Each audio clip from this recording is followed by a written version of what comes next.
that the people have value for their money in the effect thereof. So a number of serious macroeconomic interventions have been the hallmark of our activities as far as the economy has been concerned.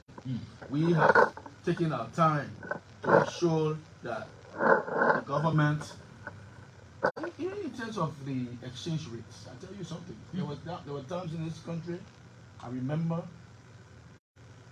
there was almost inavailability of cash in the banks. This was because it was attributed to alleged hoarding.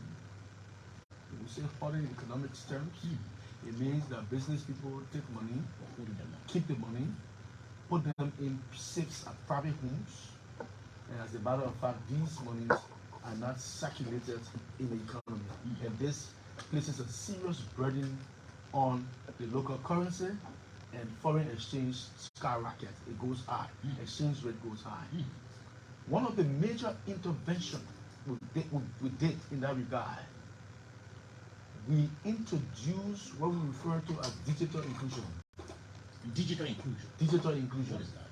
That is making use of digital money, mobile money. You see now in the country, we digitize the economy. More of our people now are using mobile money. We promoted the use of mobile money. We promoted the use of using bank transfers. Most of the banks around now in the country have apps that you can transfer money from your phone, from your account. As a matter of fact, if you have a bank account to your mobile money account, you can now move ahead and do mobile communication, mobile money.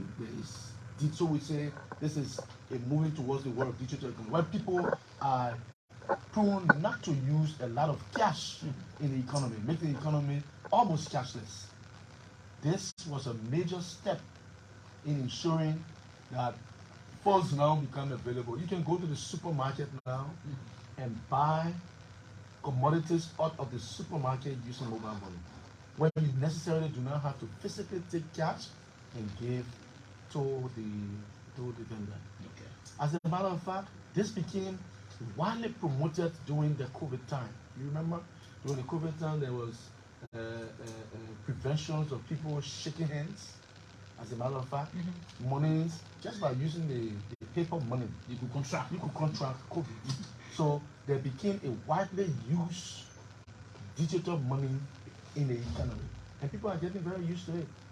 People now, the government of Liberia now, you have an option to place the money into your bank account or place the money into your mobile money account. I take some cash in my mobile money account, and I use my mobile money account to transfer money if I have to pay for services that I need to do. Even domestic workers receive money through mobile money. So this is a major, it sounds very simple, it sounds as though it's unimpactful, but this is a major step that impacts the visibility of money, physical cash in the economy. Most times, people don't necessarily need to transact with cash. People have even put confidence in the credibility of the mobile money, and mobile money makes millions of dollars in the economy. If you look at the rates of the transfers of mobile money from banks to banks or from banks to mobile wallets, it is a huge transfer. And this is accounting for the rise in domestic revenue in our economy. So the whole concept of everything that we do, any major policy reform in our country affects the whole wide range of things. I just gave you an example of the digital money. I gave you the connect. The digital money is going to make the economy cashless. It's going to make transaction more favorable for individuals and businesses. It is going to, the only role is to do mobile money transfer and to collect mobile money when somebody sends you money to go and catch your mobile money. Many of you around here will agree with me that if somebody sends you money, you go to the mobile money agent. I don't know how to do it because I haven't been there before. What I do when I receive mobile money, I transfer that mobile money to somebody else. I don't need to necessarily hold the cash because our objective is to ensure that we make the economy almost cashless. That influence of making the economy almost cashless has got an effect on inflation. It has an effect on disposable income. It has an effect on purchasing power. It has an effect in, as a matter of fact, raising domestic revenue for our economy. And you see, there is a physical, empirical evidence of the growth of domestic revenue as far as the Republic is concerned. Now, so These are all the drivers. Okay. Now, so Mr. Minister, let me ask you now. You indicated about the strength of the economy. You talk about how the economy is strong, how the economy has been digitized, and all of that. Now, does this government, which in which we serve, is the government comfortable now with the status of the economy we have, or do you intend to go further than that? So, what is happening here right now? We were dealing with all of the reforms. I want to state categorically here and now that it is a continuous process. We will introduce this reform today. This may not be effective at the moment as we are dealing with them. Okay. We will tweak the reforms to meet the objective realities of the current day situation, and we will ensure that the reforms has a trickle-down effect on the masses of our people. And this is where we are going. I hear people say, okay, you come here every day, you make all the noise. There's certain macroeconomic stability. Exchange rates have been stabilized. Inflation has dropped from 30% to 7%. The economy is strong. Economy is strong. But what does Ma Wata have to say about the strength of the economy in the household? And this is the real conversation. The real conversation is, how do we translate that effective growth rate of 4% to your home, Sobo, where your children, the masses of your children, will not go to bed hungry? And I can say to you that this government will be the first to admit that in the midst of all these daunting challenges, all of the improvements that have got to talk about the improvement of macroeconomic stability, there has got to be a lot done in making sure that the trickle-down effect of all of these good things that we talk about has an effect on the There has to be a lot done. Is that what you say? Yes. Okay. There has to be a lot more done so that the gentleman who sits in Nuku Town,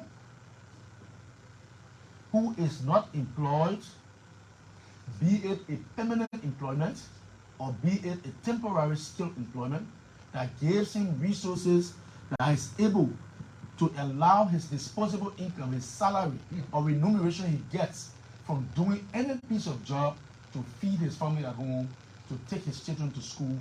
These are the bread and butter issues that need to trickle down in the effect of the macroeconomic stability that we talk about in the broad base. But these could not have happened if we are not strengthening macroeconomic stability across the country. So when you talk about we still need to do a lot more, so that the down effect can be felt by the people in the household, what are we looking out for? Is it you wait after maybe your second, 6-year term, or where are we? We've started doing this already, so, and I can tell you this. This is going to be a situation where these effects are going to gradually get granular. We'll go down to the bottom of the mass of the people. I'll give you an example. We are now doing the construction of RIA Road.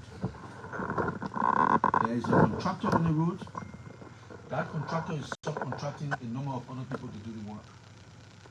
There is an ordinary man on that road whose job is just to take the crush rack and move it from one spot to the other.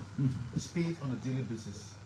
That man is able to leave from that particular work site every day and at least provide some food for his family.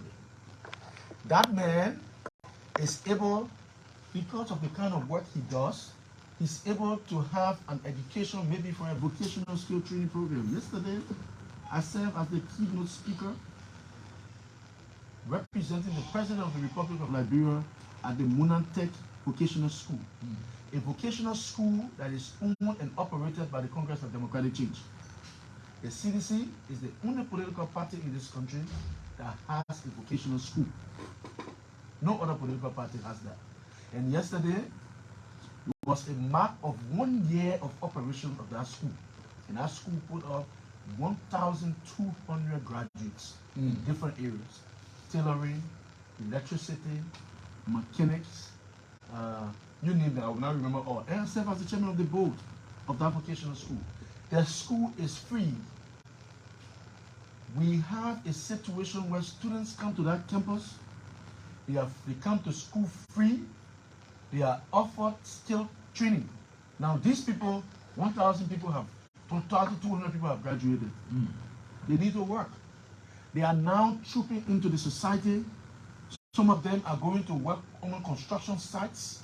Some of them are going to be a part of the road construction in the country.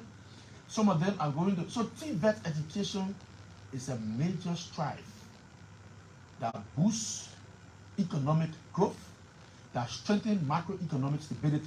When I talked about more needs to be done, this is a step. The idea of this vocational school, for example, came and grew about 5 years ago. We worked on the different plans. We collected resources. As a matter of fact, we built the school from foundation. The school is owned, the building is owned by the party. The school is built, and then we started to put in mechanism, try to recruit some of the best instructors around in the country at that vocational school. They are there, and they are funded by partisans of the party. Partisans of the Partisans of the party are the ones funding the school. This school, how are they doing so? they're putting their resources together, Paying dues? paying dues, putting their resources together, making contributions. The other day, Senator Sir Joseph donated buses to the school. The other day, Honorable Thomas P. Fana sent some money for payments of the instructors. We are all out there having conversations with a number of people, because it is attached to the political party. Maybe other people may not want to see it as something that needs to be contributed to. We need people to look at the bigger picture, the picture that looks at a situation where you are educating and transforming and molding the minds of people who have ordinarily been idle in the community, involving themselves in unorthodox attitude.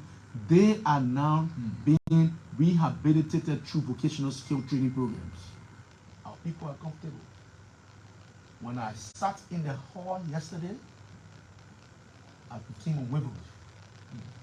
I felt a spirit of serious excitement, and I realized that it is important that we put more time into that particular program. Do you imagine a school that you pay no fees to? You acquire vocational skill training. You are able to leave from there and do a piece of job, a skilled labor job that allows you to have some money in your pocket to take care of your family and friends at home. What else can be more unprecedented than that? So these are some of the steps. When you do that, you empower that particular individual. He or she is able to open his tailor shop. He or she is able to open his electronic mechanical workshop. Or they can partner as conglomerates and start businesses and be subcontracted and make money and resources in the country. Now, as part of your reform, Mr. Minister, I'll be coming to you very shortly.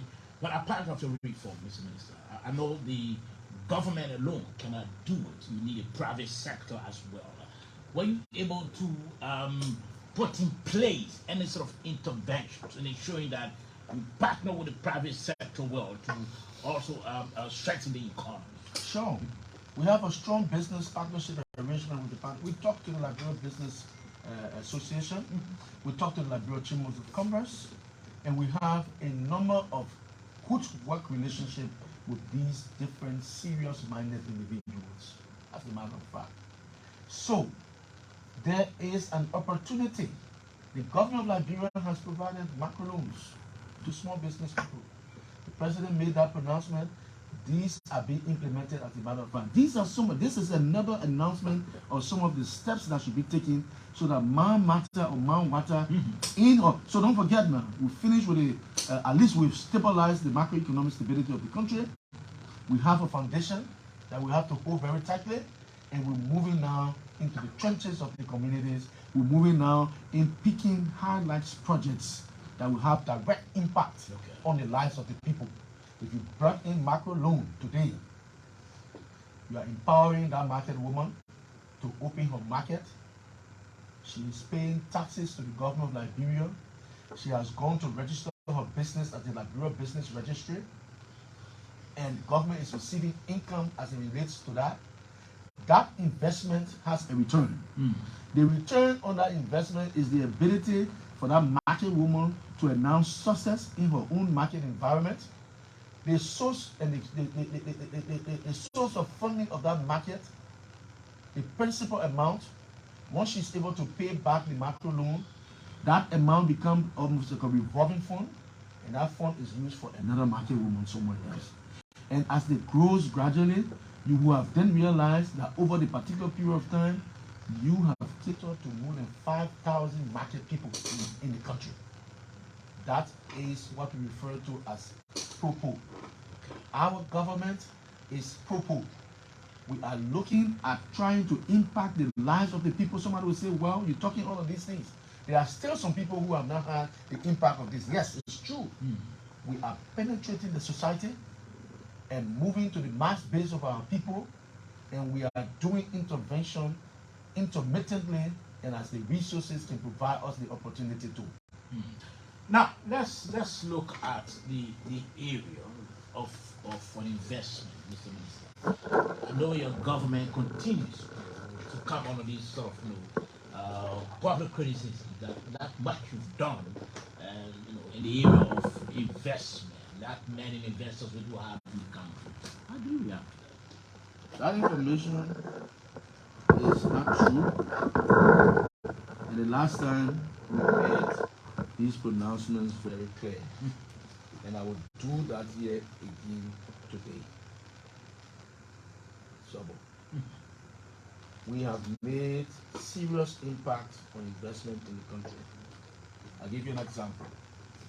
Before 2018, we only had one cement factory in this country. That was Simeco, under the leadership of President George Manning Weah of the CDC. We have attracted 3 additional cement factories in the country. One of them is Star Cement. The other is Futa Cement. The third one is called Capital Link. Futa and Star Cement, they are located right here in Monrovia. There's another cement company called Power Cement. It is located in Grand Bassa County. It's right near the Port of Vijana. That's something you can go and verify. We have attracted a number of investments in the country. And we've got to put it into perspective. Today, we have the first rubber factory under construction in the country. The exciting stuff. You know about that. It's physical, it's verifiable, it's something that you can see with empirical evidence. That's the first ever. First ever in the country. Today, you have the first medicine and pharmaceutical manufacturing factory that has been built, and that manufacturing company was commissioned in 2022.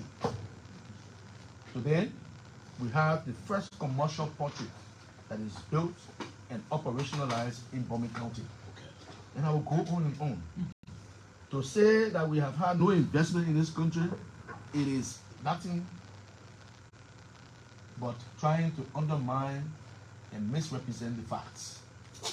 I'll give you an example. We have Nima Rubber Incorporated. Nima Rubber Incorporated has an investment tenure of 30 years.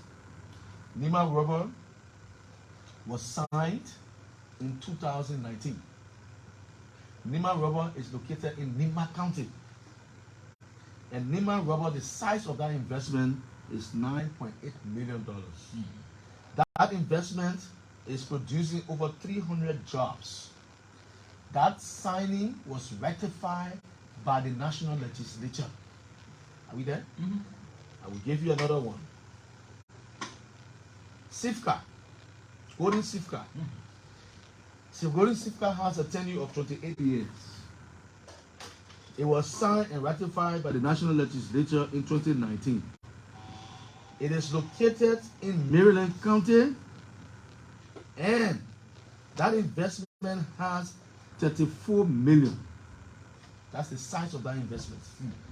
That size of that investment is creating 110 jobs. It was ratified by the National Legislature. And I can go on and on and on. But Mano Palm Oil, Hummingbird Resources, Biochico, Medtech Scientific Limited, Traco, Futa Corporation, Starsman, Capital Link Corporation. These are all investments that has been done under the leadership of President George Manuel Weah. Right? Now, somebody argues that Sifka was here. That's true. But if an investment, if an investment sits in the country today, and the investment starts and have an investment size of $2 or $10 million, and the investment operated in the country, say 5 years or 7 years, and later that investment size grew from 10 million to say 100 million, and somebody tells me that that is not a new investment, you gotta be kidding. It is a new investment, and we'll take ownership of that because it happened under our regime. We created the broad-based macroeconomic stability space. We created the national security for that investment to be resident and operative under our regime. We will take ownership of that. I hear people crying and making all kinds of comments that these things were here before. Yeah, they came. But what was the size of that investment when they came before? What condition precipitated that investment size to rise over 300%?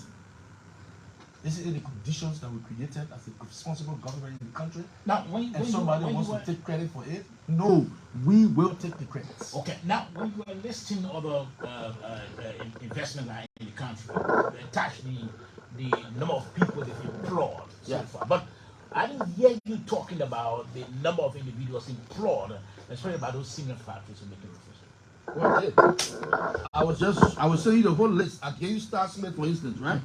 Starsman has a 15-year tenure, right? It was signed in 2019. 2019, and who was president then? Isn't it President George Weah and the president in 2019? As a matter of fact, Starsman is located in Monserrado County. The investment size of Starsman is $41 million. And that company has produced 400 jobs for people. It was ratified. Now, don't get me wrong. When we say the number of jobs that have been created, it doesn't mean that if you went to Starsman today, you will see the 400 people who are already employed. It's possible. Some people may have died. They may have been rehired. And that 400 number could even go up or come down. But we are telling you as the statistics of our, the last time we came, we told you we were not giving you statistics of the jobs that have been created. But we are convinced that jobs have been created. Just by the activities that's happening around us. So we know. So what we're doing right now, we are coming to you now with clear statistics of the amount of jobs that have been created in the country. And this is what we're providing to you. There's a whole list of that. If you want to give me the chance to do that, I can read it.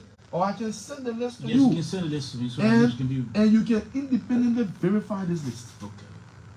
That's something you can go check. Lists are not manufactured. No, they're not. We will not come here to do that. We have a credibility at stake that we do not take these chances. Okay. We will not come here today and tell you, Saba, we build the road from Triple Road Junction that is coming down to ELBC Junction. How can we lie about that? When you go there, you see that the road is not there. How you look at us? So we're telling you that we did that, so that you can go and look. I drove on that road this morning. Very beautiful. I'm sure you have done it same. So we'll tell you that roads have been constructed here. We have mounted an LEC transformer here. When you go there, you see it. You see it, okay. Our development agenda as physical as pregnancy. You know pregnancy? It can come in from, you see it, physical. There's nothing to lie about. You can fact check these pieces of information we are providing. We have to allow the masses of our people to understand. They need to know that these things are happening. Okay. Too many developmental initiatives have happened across the country, and people are around playing dead and blind eye to this serious monumental steps that has happened under this visionary leader of ours. We cannot take it for granted. We have to mention it. Beginning the time we came here to give you a picture of the Liberian economy and where we took it from, we will continue to use the number of days remaining for the campaign period to mention these things and give evidence that support them. Okay. We will ask you to call the opposition, take them with you on the tour to verify the claims that we're making here. If we are lying, come back on the radio and expose us. Okay. So you're listening to the Super Money Show right here on the ELBC 99.9 and also frequencies across Liberia. This show is also being carried on our platforms, or online platforms, the Big Cat Live, KMTV, Spoon Live, and also online institutions as well. Let me, we have as guests Dr. Anthony Aloro, and Deputy Minister Samora Wolokolie, Deputy Minister at the Ministry of Finance and Development Plan.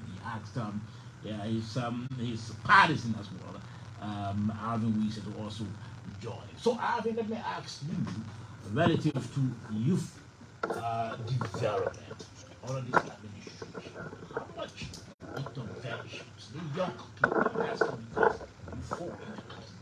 How many of the young people this government has really, taken from the conditions that they were and finally they find themselves in school and being, their lives being improved?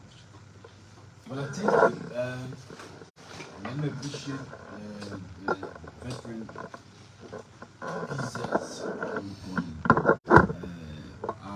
I saw you trying to nod your head because there was a catastrophic list of achievements that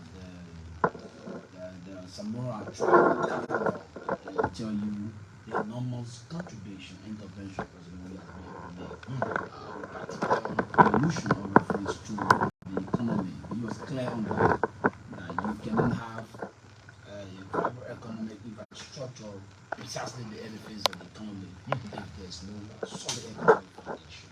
Structurally, you lay out it very well.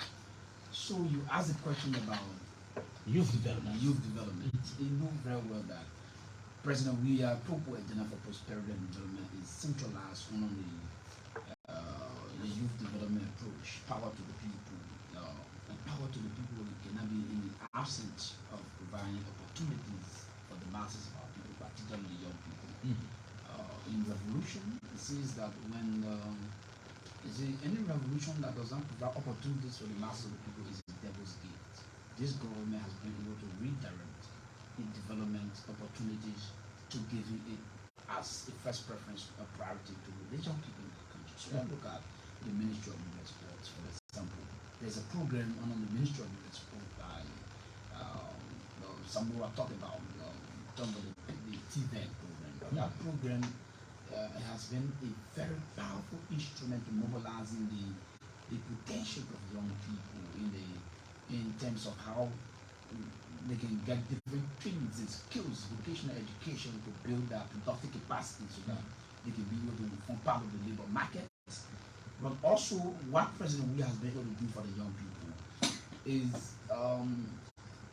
youth employment is not only physical, it's mental.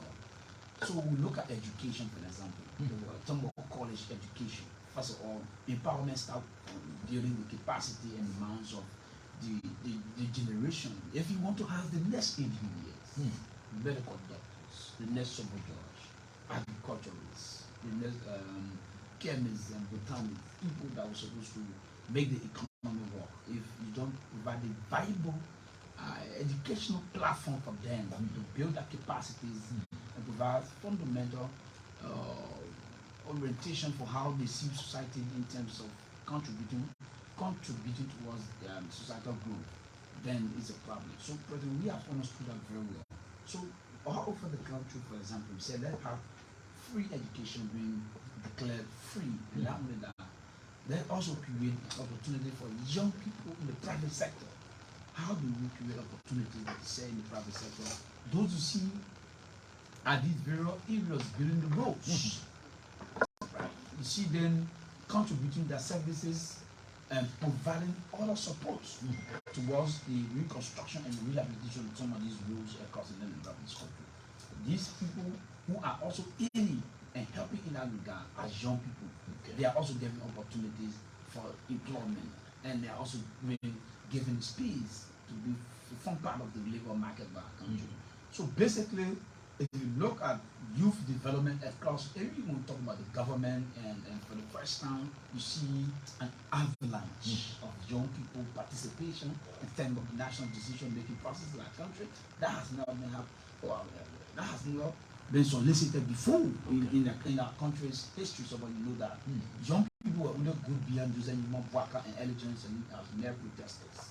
Young people were only significant and important to guns and to have a chaos and animosity in our country, dating to far back as the 14 years of civil unrest. How people know how young people were used. There has been a fundamental turnaround about the energies of the young people, and not just negative energy, but the potential energy of the young people into how it can be harnessed and be invested in the positive activities in terms of like I'm calling dispensation. So there are more to talk about in terms of how young people today we have a good number of young people leave the country for scholarship, for example. Thousands of them are leaving and coming back to the country to serve and contribute their quota in different sectors of our government. And this is all credited to the vision of Excellency President George Manabia. So even in the private sector that we said, young people are now doing businesses.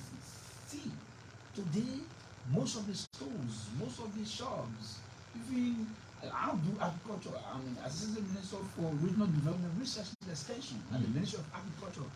Thousands of young people on the RETRA project, the regional. Yes, go ahead. Yeah, the RETRA project, which is the Regional Economic Transformation Agriculture Project under the Ministry of Agriculture, has been able to mobilize the potential of young men and women into the agriculture sector, not only providing macro loans for them to go for machine blends, but there are other equipment that have been given to them to be able to expand the productive capacity in the private sector so that they contribute towards economic growth and development, and at the same time to get some level of economic benefits in terms of the profits and how they can contribute to some of these activities in the economy. Okay. So the young people in this country are doing well. We are not saying everything is rosy. It's rosy. Don't get me wrong. But if you ask for Some significant improvement. Yes. Okay. Okay. Let me ask Mr. Minister. So we are at the point now where we are taking the economy and transforming the reforms of macroeconomic stability to the people.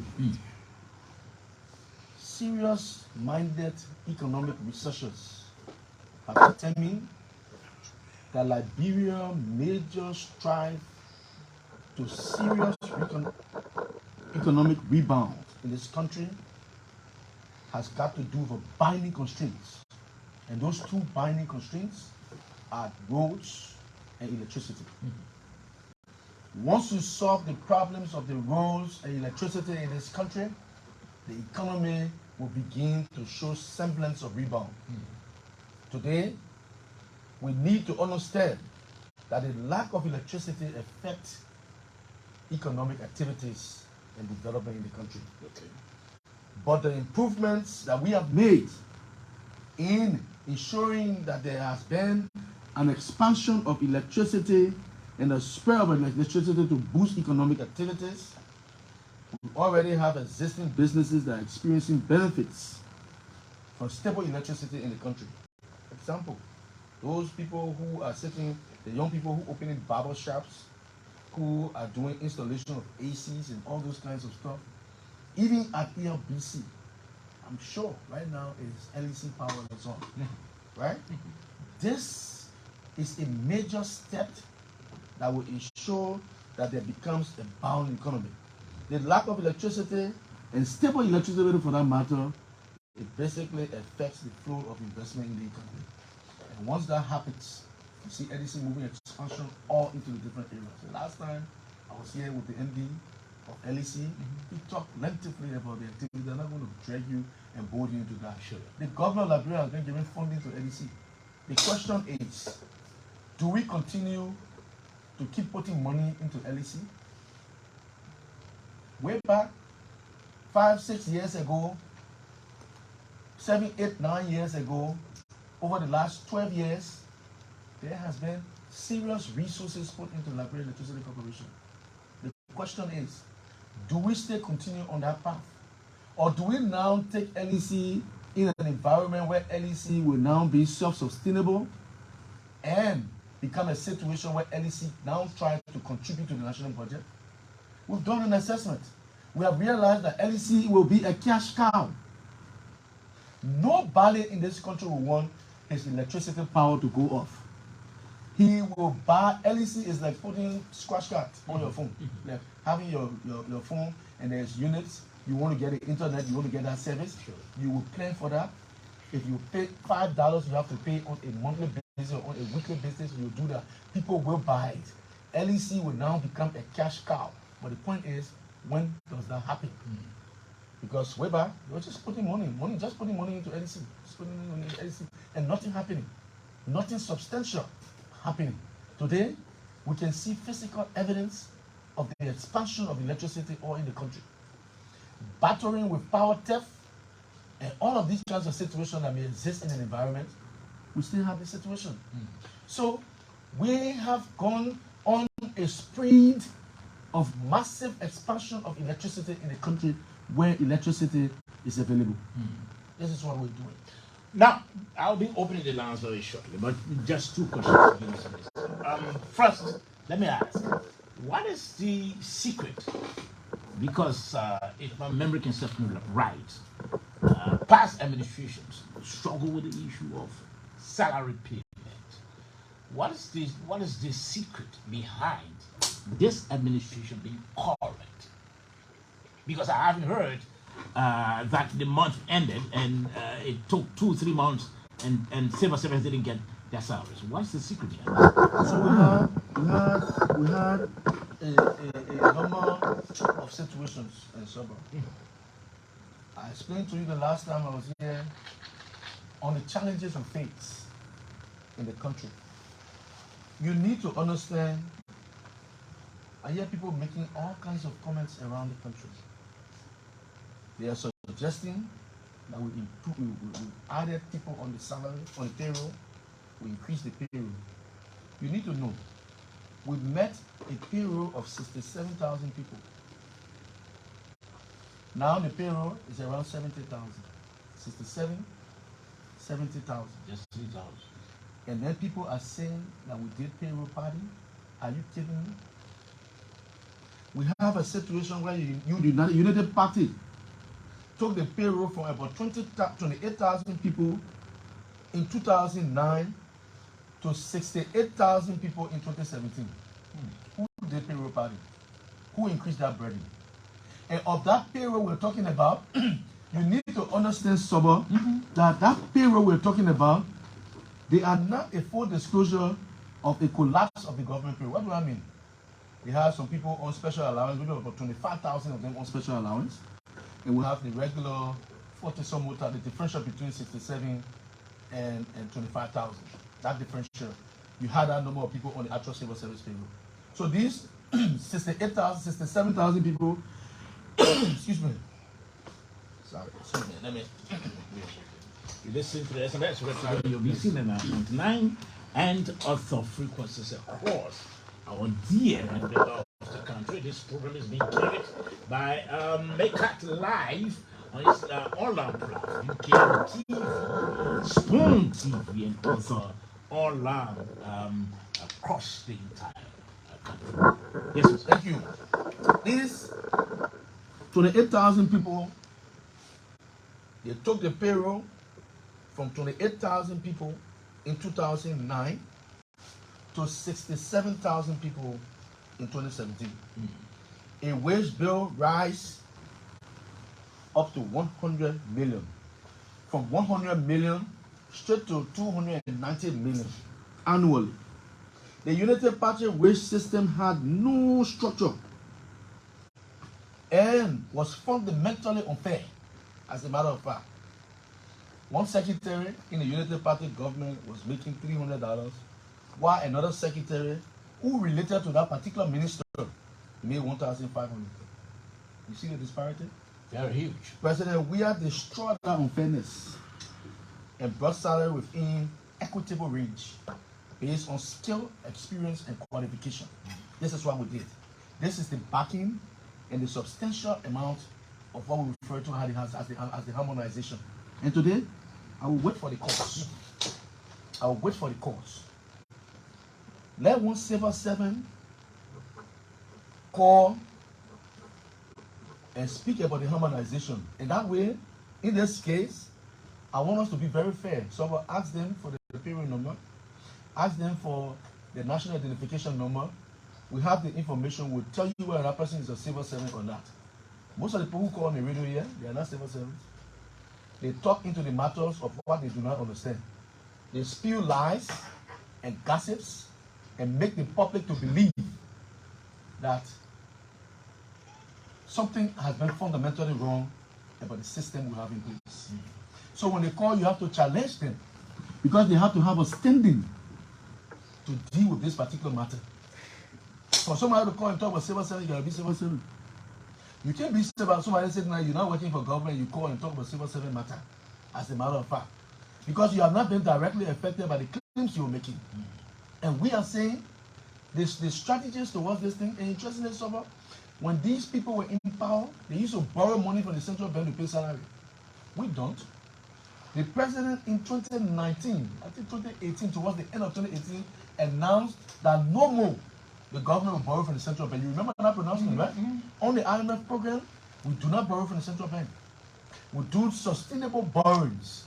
Borrowing that do not carry our debt sustainability so high, as a matter of fact. It is important to understand that the CDC reform payroll will raise salaries of 15,000 civil servants. We put 2,000 health workers on the payroll, and we added 2,850 volunteer teachers on the payroll. We increased salaries of 3,500 supplemental teachers from the UP who were making $50 per month. They now make $150 per month. And we ended that thing of a massive payroll where the payroll was managed, supplemental payroll was managed by some kind of minister who, because he's related to this particular person or he has a favor of this particular person, and then he, as a matter of fact, can just decide and put salaries in it. But nowadays, you don't just increase salaries. To increase salary, you have to talk to the Ministry of Finance, you have to talk to CSA, and you have to talk to the institution that is making that suggestion.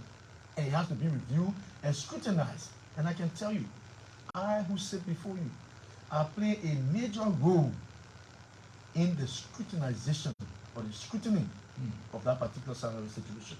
As a matter of fact, I know it, and I know it very well. President Weah has put more than 50 annual, has put more than $50 annually in the pockets of Liberians through WAS. You don't pay money for WAS, you don't pay it. The government pays that fees, as a matter of fact. Through tuition-free policies, we have increased salaries, where United Parties squander the same amount of opportunity annually. And then you sit here and say that they have come or they want to come to rescue. Let them come to the debate and challenge us on the veracity and the validity of these numbers as we're stating here today. So finally, before I open the lines, I'm sure you are from Wolokolie. Am I? You're correct. Okay, you're Correct.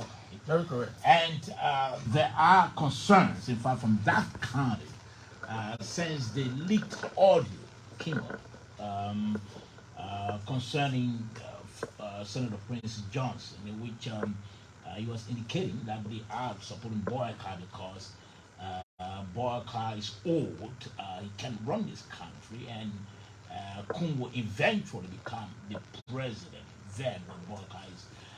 So some of your kinsmen from Lofa County are concerned about this statement, and they don't think that it's quite necessary to give that support to Boyka. In fact, I have one of them who will be conducting an interview with one of the elders in Lofa County tomorrow at 7:40. What do you stand on? Samora, it is a step. You have to tip. I want you to play it. I want you to play it. I want for to contextualize something here so that you understand how troubling this is. So you just play it.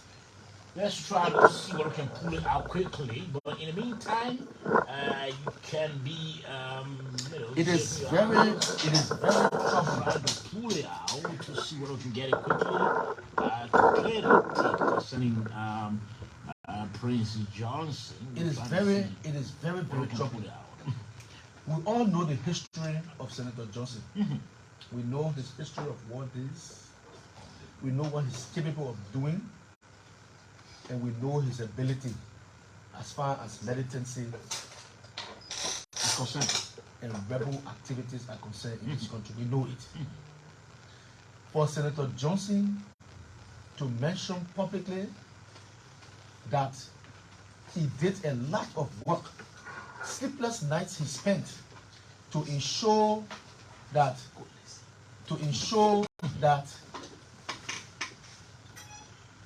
the country will be run by Jeremiah Kun, Senator, and that President Waka, Vice President.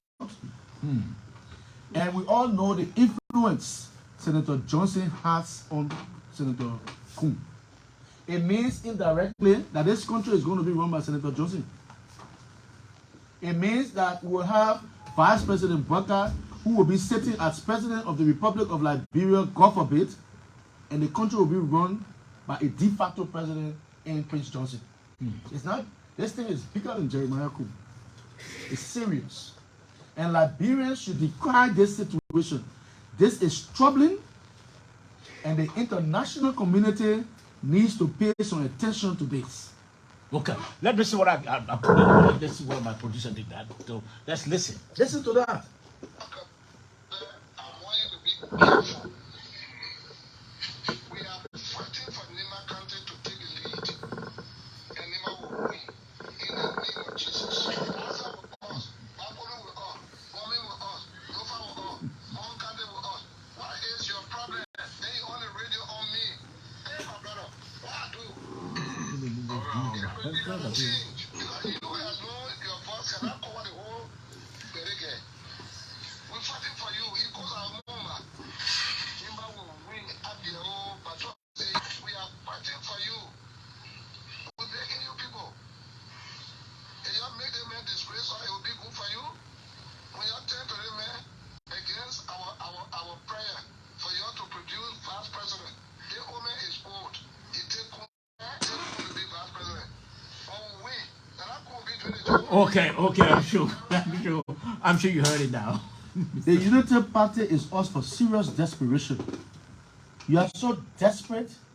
First of all, it speaks to a lot of things. It speaks to the fact that Vice President Bwaka is absent in his own environment. Absent. And that absence accounts for substance loss and essence required. What do I mean by that? It shows that the former vice president is indecisive. First of all, Senator Johnson is speaking to the health of the vice president, his own self. Senator Johnson talks about his health of the vice president, and the vice president is old and sick. He's not well. So he's not going to run. He's going to be almost like somebody sitting in an environment and the country is being run. And not just run, but run by Senator Prince Johnson. We know his history. Liberians should wake up. This is a serious call. Even if we tie on that. So are you telling me that Senator Johnson has even confessed that he fought Senator Yombi Kanga Lawrence to ensure that she didn't get on the ticket? He's revealing these things. Nobody pushing to talk it. He's talking to himself. This is self-destructive. Today, if we're in a serious environment, which I know our environment will become conscious and serious, it places obligations on us to conscientize the masses of our people, so that you understand that we should not allow ourselves in this country to be plunged into the doom war. To elect Vice President Bouaka is electing Prince Johnson as President of the Republic of Liberia. And this is a serious matter. These recordings should be played on these radio stations everywhere we go. Everywhere. Including Nima County. Even some Liberians are not happy about this comment. It is exposing the people of Nima County. And you see, that God. This is the doing of God. Okay. Yes, let me get your take on this in the last question. Yes, Minister. Well, Go ahead. yeah, so again, so we listen to a grand conspiracy of the political despots and desperados influences.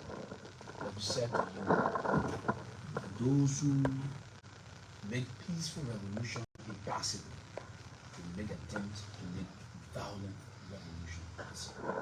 You can trace the record of Prince Johnson. And like I've said to Bouaka will not hold us responsible if anything does happen to him. Because those who sought power on the back of a tiger will end in the belly of the tiger. We said that to you.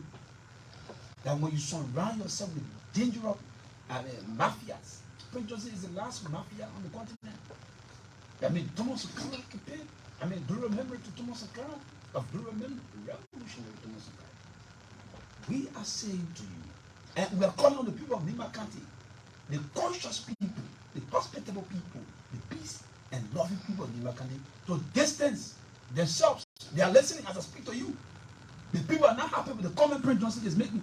Nima County is not a political party. You cannot be so tribalistic here when we are discussing about consolidating the peace and stability of our country.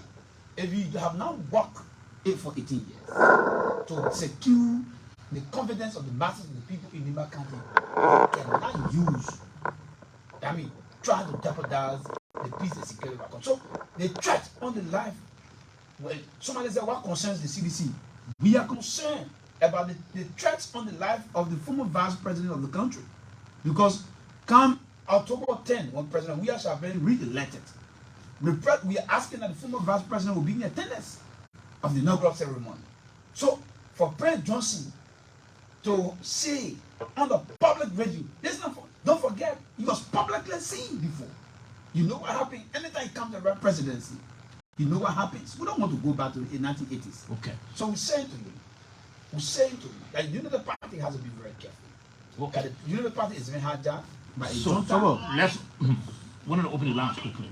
There are even claims. Yes. Okay. Just hold the lounge. Few minutes. Yes. Right. There are even claims that it is alleged that Senator Johnson is on a plot to get rid of Vice President Bouaka as soon as he becomes president of the country and take over this country. Can you imagine that? Yes. Let's take a few calls quickly. Good morning. I'm okay, sir. Your name quickly and where you calling from? Let's hear from you.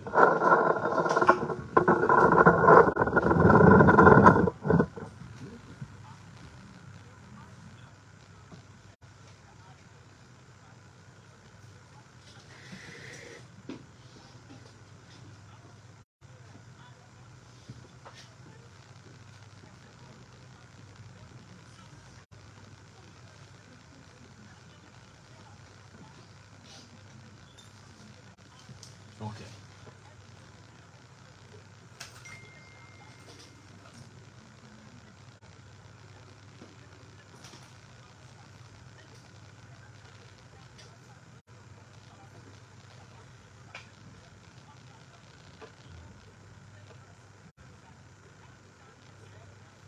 Okay. Many thanks. Many thanks. Let me take this other caller. Good morning. Good morning. Yes, sir. Let's hear from you.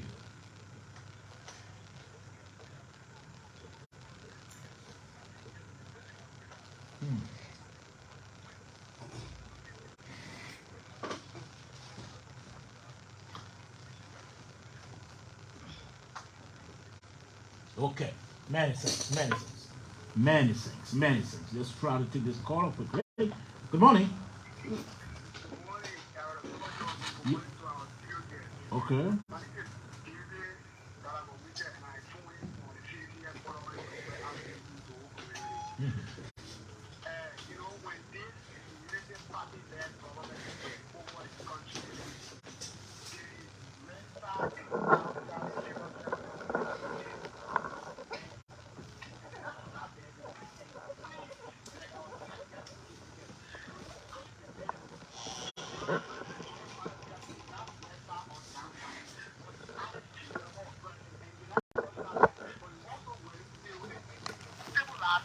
Everybody who are in different ministry and agencies take equal pay as per their position.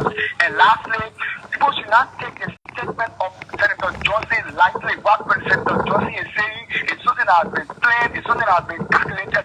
So any attempt for us to get this country to unity party, it means that Senator Johnson will be the de facto president of this country. Thank you for affording me the opportunity. Many thanks as well. Let me take this other call on this line. Good morning. Good morning. Good morning. Good morning, Mr. Papa George. Good morning, ma. So, it was Minister. Good morning to having you there.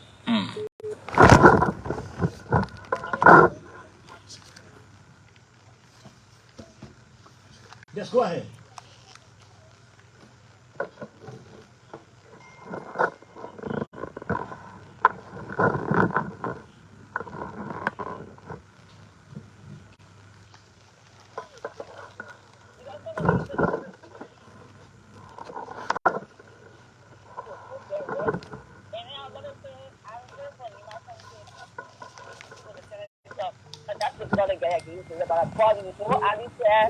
That it means nothing. So they don't even value the man who is concerned about it, who they want to extend the power. So I hope those people that can go to the ballot to make decisions, they should be looking at the constitution that they take out the people, they don't have good votes to work the project for the work that individuals. So Okay. people have to make money. Many thanks. Let me take this other caller. Good morning. Good morning, Sobo, and good morning to Samora, good morning to Arvin. My name is Cooper Passaway, and I closed the foreign conversation this morning from district number 11. Let me pose the question to Samora Wolokolie, who is on the campaign team of CDC, because we have a document of possession that suggests that CDC is using $50 million for campaign. As member of the campaign team, CEO official, can you tell the public the total budget of CDC campaign team? Thank you. More to that, I think Samora needs to tell the public the total amount of job we have presented or gave since he took over 2018 to present. Thank you. Okay, he wants you to remain on the line. Hello? He's off the line. No, I'm taking notes. Okay, just take notes so you can respond to that. Let me take this caller. Good morning. Good morning. Good morning, ma. Yeah, thank you so much. The name is Ambassador Bento Doma PV. I will introduce myself as a daughter of Nema, but I'm also the chairperson of the National Commission on Disability. Okay.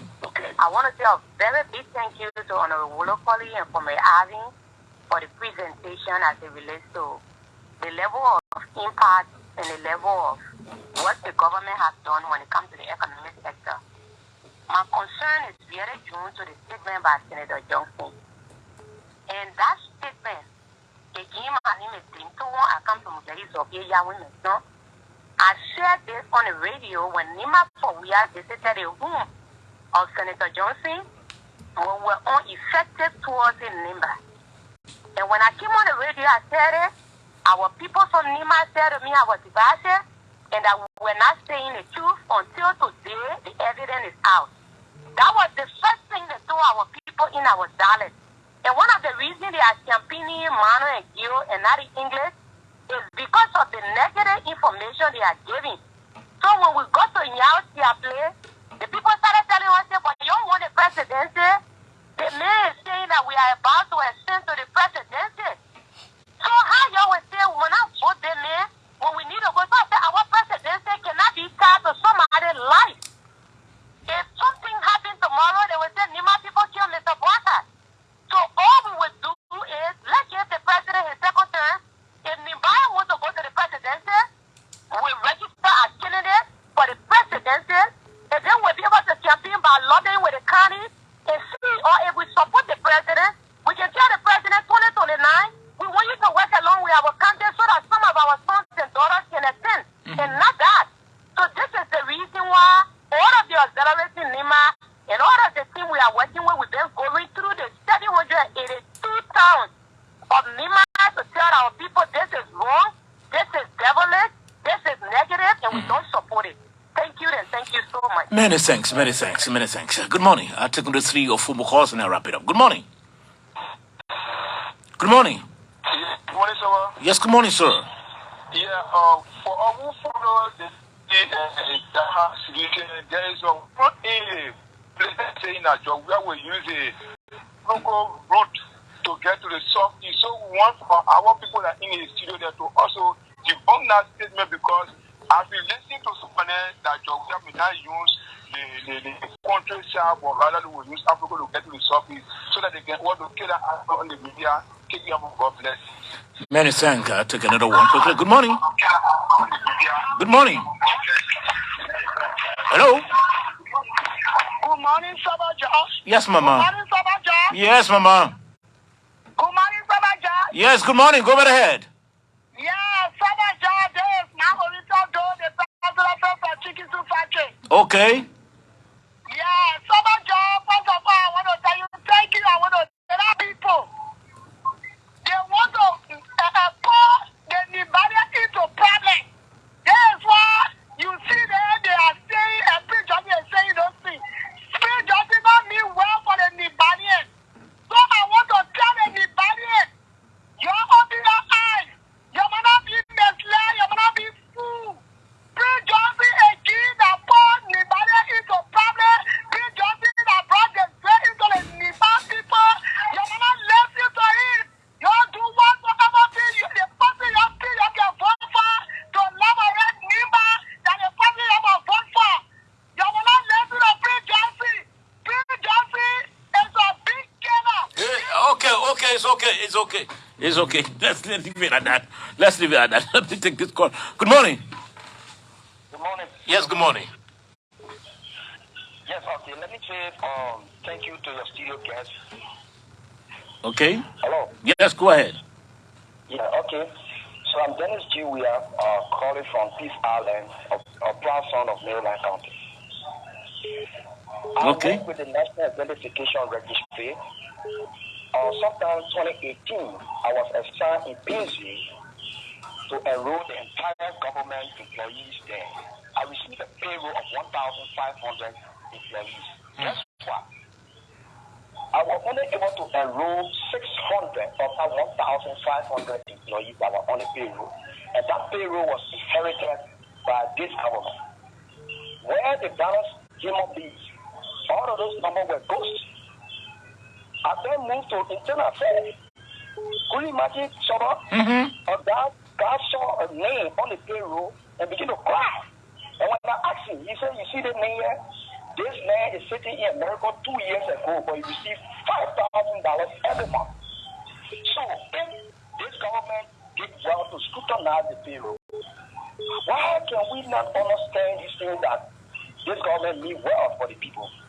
And Alvin, you are my boy. You know me. We eat Kobo together. So way back there in Plebo. So thank you people very much. Okay. You understand? Which are the facts. Okay. Many thanks. Let me take this last caller. Good morning. Hello. Yes, good morning. Good morning. Yes, hello. Good morning. Yes, definitely good morning to Samora Wolokolie and having Wizard. And it is the voice of Lawrence Spear and the Pastor of Operation Christian Manager League. Take it out of 2 months. And let's put our pastor start to understand that the citizens not answerable to anybody are member of the. Oh, he's over the line. Okay. So let's leave it at that quickly. Let me see what I can squeeze this one in. Okay, so let's leave it at that quickly. And go back to, let me take this one. This last caller. Good morning. Good morning. Good morning. Yeah, good morning, Samora. Yes, sir. Yeah, Samora, my name is Ishmael Kamara. I'm calling this morning as member of the conscious class, or conscious minded class of the Republic of Liberia. Samora, this morning, let me say bravo to the Minister's studio, Honorable Minister Arvin and all of Samora Wolokolie. One thing I want to say this morning, Samora, is that they have done it well this morning against the count of to speak to the media on the number of achievements that have been made under this administration for the last 5 years. And one thing I also like to say is that we should always be able to come out to speak to our people on the number of issues that we are involved with for the last years. Okay. We're elected to be able to do what they are or what they want to see. And so let me quickly before I drop the line to the issue that has to do with Johnson. Johnson actually is one person who has become trouble for the last years in government. All of the things, regarding Lima. And he failed to understand that Lima country alone cannot produce president. And besides, we have to consolidate our efforts to be able to build this nation. For the last 14 years, we suffer setback because of the issue of tribalism. Okay. On the contrary, Prince Johnson have come to power on the detriment of the very same people, and at the same time, instead of preaching peace messages, they are always come preaching policies that is divisive and tribal or sentimental. So please, we want to win this hour. We are approaching our election process this time, and we want to see that moving forward so that we can be able to live our life in peace. Okay. So preach on peace messages, and so we can move forward. Thank you for having me this morning. Many thanks. Let me go back to my to the guests to respond to some of those concerns, and I'll wrap it up with them. Mr. Minister, Arvin? Yeah, I mean, you listen to the call of Sobo, and you have heard a lot of commendations from the callers.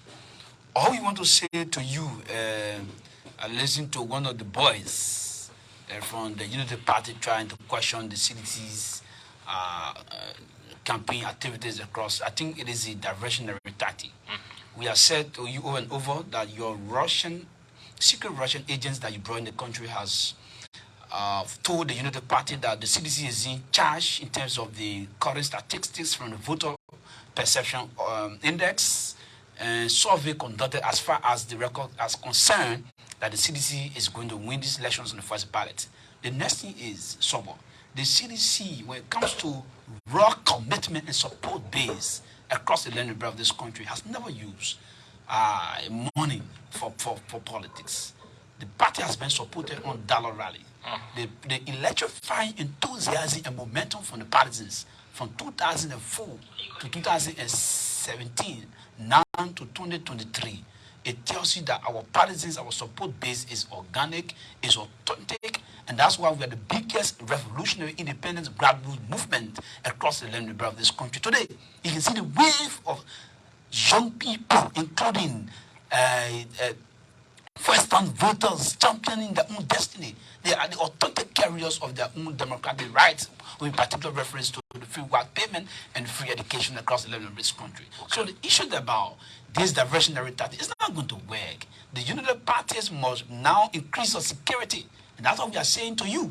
You must now increase your security, that your standard bearer, there is a threat on his life by Prince Johnson, and we are concerned about that. And the reason why the CDC is concerned is because we want for president, the former vice president, to attend.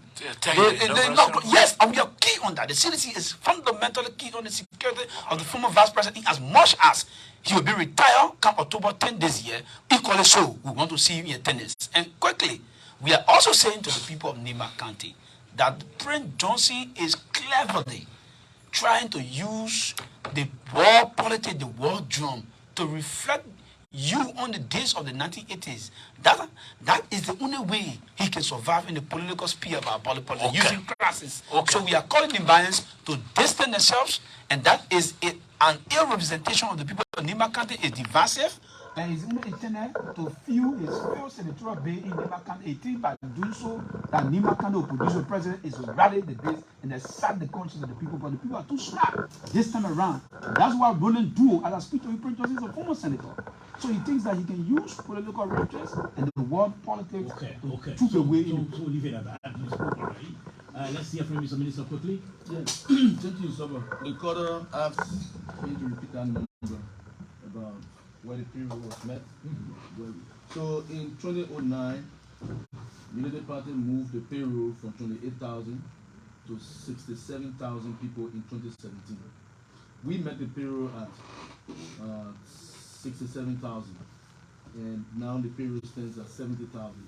That increment on the payroll accounts for only 3,000 persons on the payroll. So that's the information about payroll, and don't let nobody deceive you about it. The information is factual, it's verifiable. Okay. The second one has to do with a quarter of Cooper passed away. He mentioned a 50 million budget in his possession. Cooper should know that the information that is in his possession came from Stanton Waterspoon. You want us to trust him? We know Stanton. We know what is going on. So the credibility of that information is in question, right? So nobody should take it seriously. Except you take Stanton seriously, you can take that something in your hand seriously. He also asked about what is the budget of the CDC, because he claimed that. So that thing about 50 million is a trash. If we have 50 million, we'll complete RIA role. That will be a campaign for all by ourselves. We'll complete the RIA role and we'll see major progression work done there. Even if you have all of the money for the project, the RIA role is projected to finish in 3 years. We've gone almost a year with the project. So if you have the bulk of the money sitting here today, the road will still not be completed. But of course, we will use that as a source of the funding to do the road. Why do we put that kind of money and put it on campaign? We're looking at around $3 to $4 million. If the budget gets recast, we might hit our budget around $5 million. And that money is going to be generated by the masses of our people. We have the history of raising funds. We took a dollar rally campaign in this country. We raised funds and we built party headquarters all across the country. The CDC is represented in all of the 15 counties in Liberia.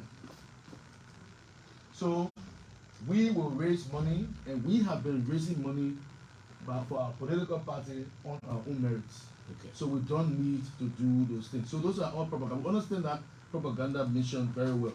He asked about jobs. Just before me, we're talking about all the listing of the investment incentives, investment opportunities that we have in terms of signing of the new investment. I just summed a few of them with around 5,258, and there are more to that. There are other things that have not been listed. We'll catalog them and we'll give you, this is the debate. We'll catalog them, we'll give you a full information on all the jobs that have been created by the CDC government.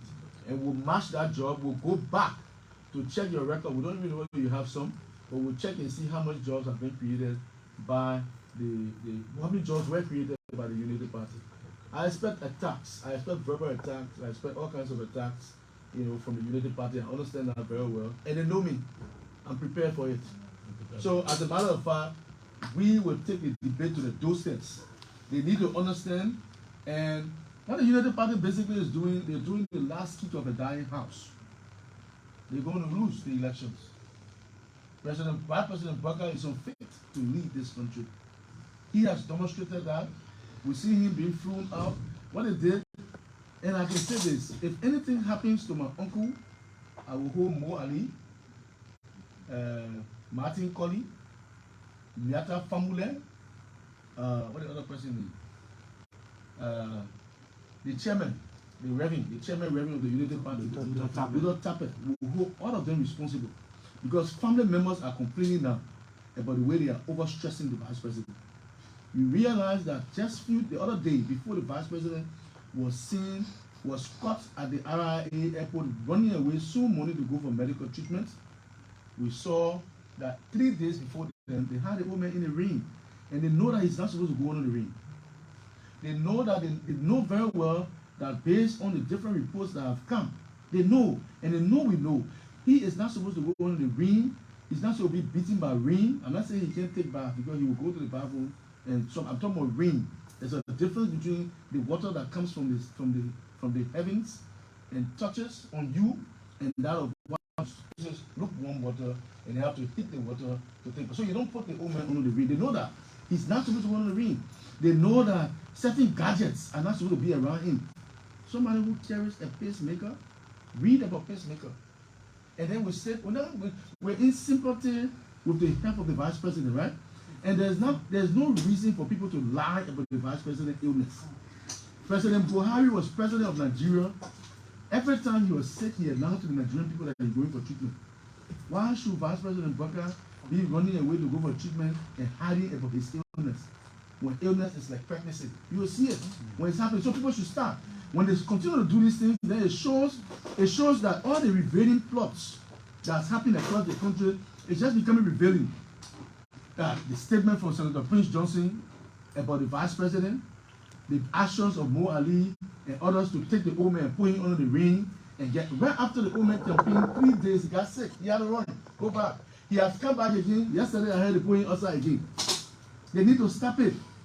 You know, stop it. So the vice president has announced that he is not going to go to the county. He's not going to Lofa. He said that. And he's not saying that, yeah, we understand the rules are bad. He used to go to Lofa and I've seen very bad rules. The reason why he's not going to Lofa is because he has done nothing serious in Lofa. And the Lofa people are starting to realize now that they are matching and reaching and trying to match tradition with development. Okay. And they believe that development takes precedence. And as a matter of fact, tradition is not clustered on one person's head. Everybody who is a kissy man is our uncle. Whether you old or you young, you are our uncle. So like uncle. So I pity. I have a serious concern because family members have been reaching out. They are not able to stop these things because these guys have come on the old man in a way that it becomes difficult for them to say certain things. Okay. We'll come back here. We'll reveal certain things. Okay. We were the one who revealed that Prince Johnson, senator, is in a plot to get rid of Vice President Baka to take over this country as president if Vice President Joseph Baka wins the elections. This is information that we gather and we reveal it. When we reveal it, until long time, Prince Johnson recording came out. And it just solidified our revelations. Liberian people should take this thing very seriously. It's nothing to joke with. This is no politics. It is serious, and we must take serious concern about these things. Somebody raised the issue lastly about the president is not going to go in the campaign. Who is campaigning for the president John Ria in the country? He's going to go to every nooks and corner of the country. He will enter every district, he will enter every county, and he will go to every county to campaign. So don't be deceived. President Weah is on a trail. He can get under the ring. He plays soccer in the ring. So he ain't afraid of rain. He doesn't have a pacemaker. He's moving in an environment where he's going to campaign rigorously and inform the people and interact with the broad-based masses of the people. This country will be crisscrossed on the campaign trail. We're very clear about that. Somebody talk about double dipping on the period. That's true. Somebody read the GSC report on the harmonization. You will see that employees, a number of ghosts were taken on the payroll. There are a number of irregularities, which the GSC raised, and we as the Ministry of Finance are taking very serious concern about this thing. We're going to take drastic actions to perpetrators that were being identified as doing this thing. For example, somebody named on the payroll, they name somebody Josh. Then they put a mobile money number that belongs to Matthew Ta. You get what I'm saying? Matthew To. Let me say To. So the mobile money number does not match Sober Josh. Even though Sober Josh is on the payroll, it goes to somebody else's account. People open bank accounts in the country where monies have been going to the account over the years and no account detonated. I'm going to go after all these things. All these things will help to erase fraud, waste, and abuse that exists with our people. Take ownership of them, and we will take actions, drastic actions as they need be. So, Minister, thank you very much. He's Deputy Minister of Finance. He also Anthony and Lord Dr. Samora Wolokolie. Also, you heard Arvin is the Vice Chair for Operations of the youth wing of the ruling coalition. Arvin, thank you also for coming.